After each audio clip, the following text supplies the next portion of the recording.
if you've heard this one before, but have you ever seen a TED Talk or like an inspirational technical talk, and the person up there speaking to you is saying something like, I've been programming since I was 4 years old.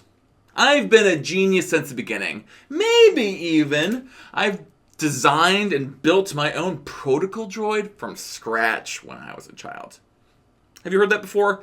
I know I have, and to be honest, that has been pretty discouraging for me because that isn't my journey with tech, and I feel like it's really harmful for all of us to believe that you need to be passionate and a genius and a prodigy from a young age. Because the fact is, you don't, right? That's not me, right? I think that we need to do better about telling stories about people who are struggling and overcome and like able to ultimately find a community and a purpose in what they do. And I'm hoping to do that here in tech. My goal today is I want to inspire all of you to fall in love with programming by sharing my story. How I found my love of programming finally through art, comedy, and friends. So before we get started, let's just get the obvious out of the way, please. Yes, I am another cis white man in tech. I want to acknowledge that off the top here. I do have a lot of privilege as a computer science professional, as a cis white man, and you may not have the same experiences that I do. I'm hoping to come across, or hopefully inspire you or give you tips, even if you don't look like me, that you could still succeed in tech. Right? I have a lot of privilege, so I just want to get that out of the way. So, who is the cis white dude that's talking at y'all right now? I'm glad you asked. My name's Joe Karlsson. I work for a company right now called MongoDB.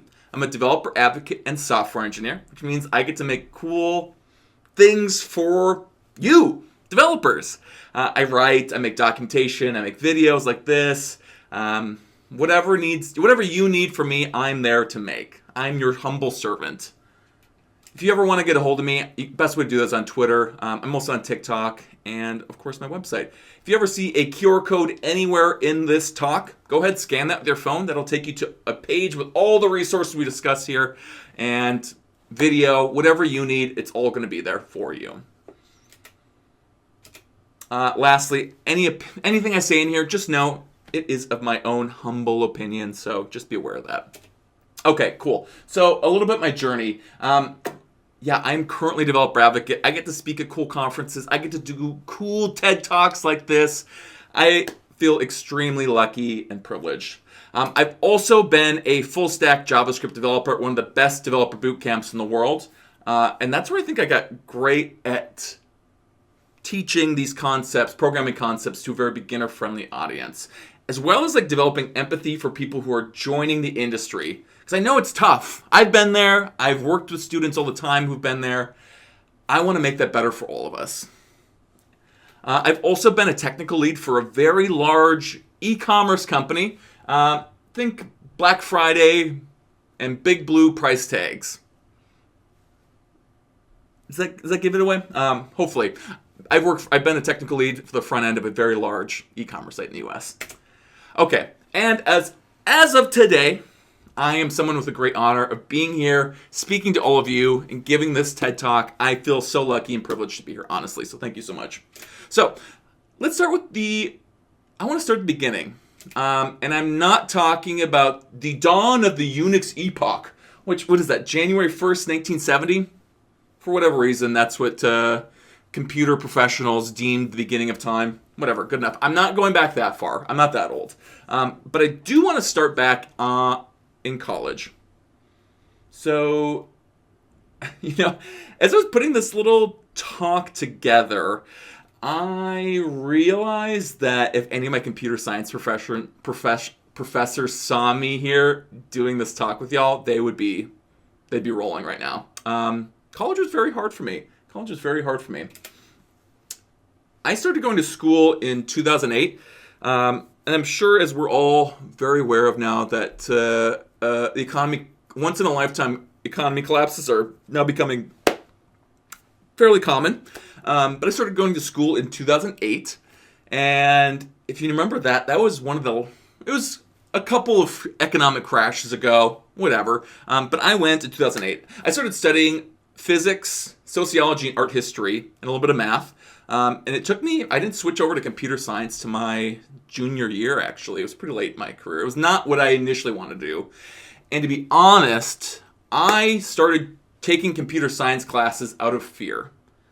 And I think that's also pretty common. I was afraid about getting a job after I graduated. I'm going to say that again. I was afraid of getting a job after I graduated from college, and that's why I chose computer science. I didn't have a strong inclination towards it. I was not good at it, and I didn't particularly care about it. I think that that's okay. Not all of us have to be 100% in love with it, to be good at it, and to embrace it, and to love it, right? And for me, I ultimately did, but it took another 6 to 7 years for me to find my place in the tech community and to finally fall in love with it. But it started from a place of fear, which I'm pretty, I don't know, what's the word? I felt a lot of shame about that for a while. Okay, so I graduated from college. Great, no problem. Got my computer science degree. Wonderful. My first programming job. I started doing Microsoft development work as a consultant during the Ballmer years. I think if you weren't a developer in the Ballmer years, you probably don't know just how lame doing Microsoft work was. I think Microsoft's pretty cool today, actually, if you ask me, my humble opinion. But it's pretty dorky back then. It was not cool. I was not particularly excited about it. We'll just put it that way. I was starting to feel like every day was kind of the same thing. I was making money. I was paying off my student loans.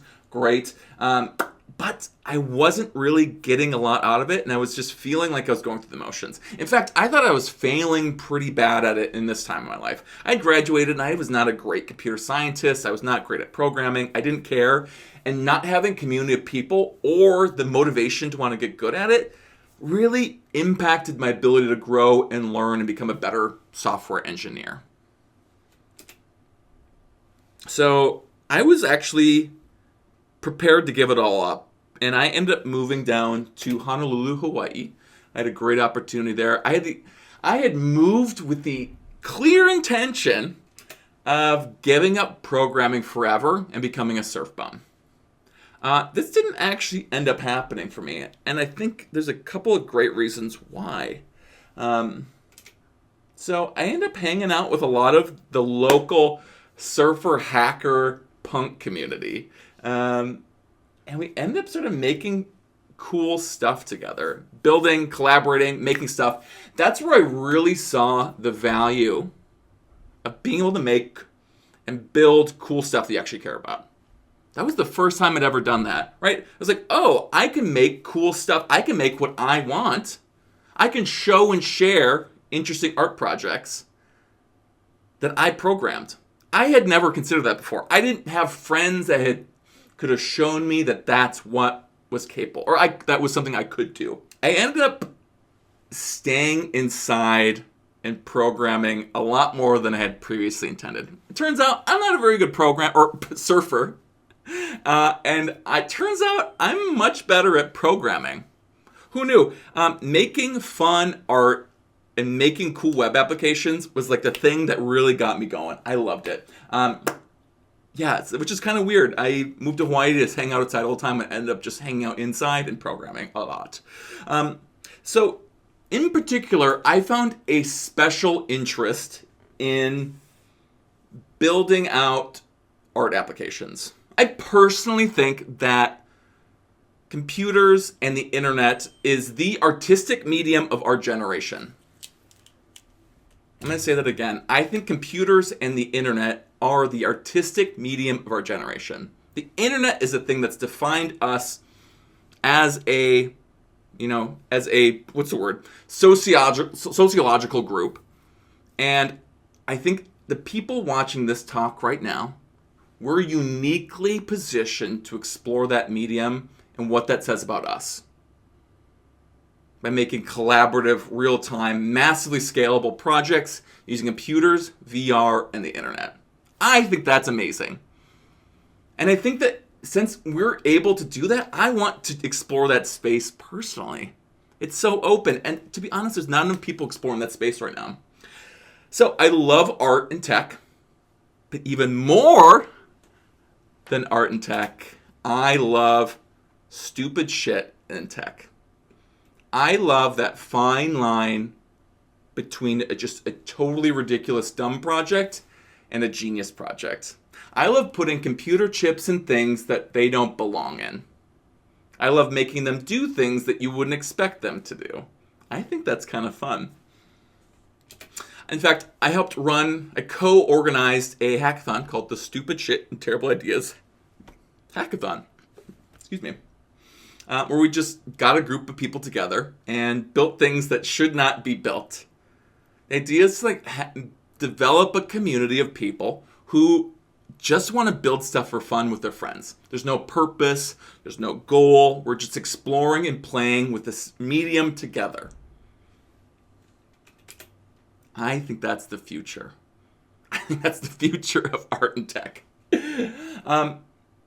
Another project I've recently built too, I built a project called Bechtel.io with my sister Laurel.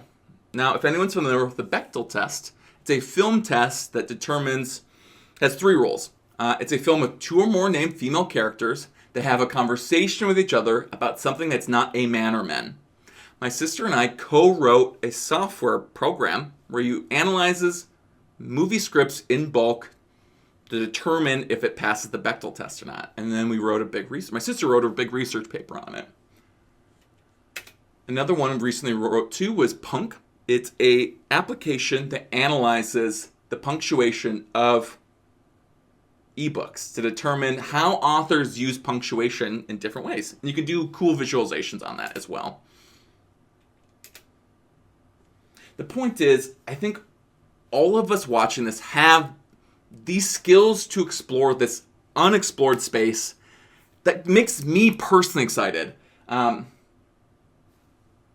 I hope it does you too. But I'm not saying you need to use art. Art doesn't need to be your way to find joy in programming. I'm just saying that's how I found joy in programming personally.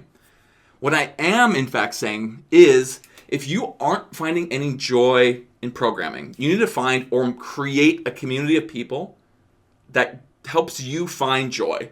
For me, creating those communities around art and tech has helped me find the people that I didn't know existed or help share that with everyone, right? And if you're having trouble doing that, either find or create those groups to explore and grow what you are interested in. Now, it doesn't necessarily have to be an interest-based group either. Like these groups could be around, identities, queer groups, nationalities, your race, whatever it is. I think finding a place where you feel safe and inclusive and accepted, I think is going to be really huge. Especially with an industry that's dominated by people that look like me. Right? I think people, like cis white people, may not always make you feel comfortable in those spaces. And I think it's important to help find and create those spaces that are safe and welcoming for you as a developer. If you're a programmer, how can you get better? How can you make these communities? Well, I would encourage everyone listening to explore digital hackathons. They're a great way to collaborate and build things with friends. I think, and there's a lot of hackathons around specific groups, niches, or identities. Definitely want to check those out. Find what makes you love to code. Here's a quick recap here today. I want you to find your community, and if you can't find it, make one. Make your community to make you feel like you're included and a part of this, because it might be hard sometimes. I want you to find your joy in programming. I found it through art. That doesn't have to be how you find it, though. Find whatever you love about it. What's going to make this a sustainable career for you in the long run?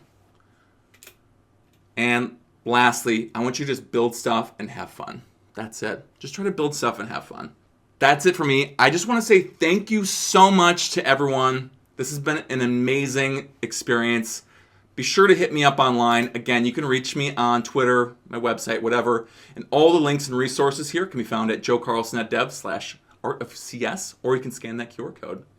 Thank you so much, everyone. Again, talk to you soon. Bye.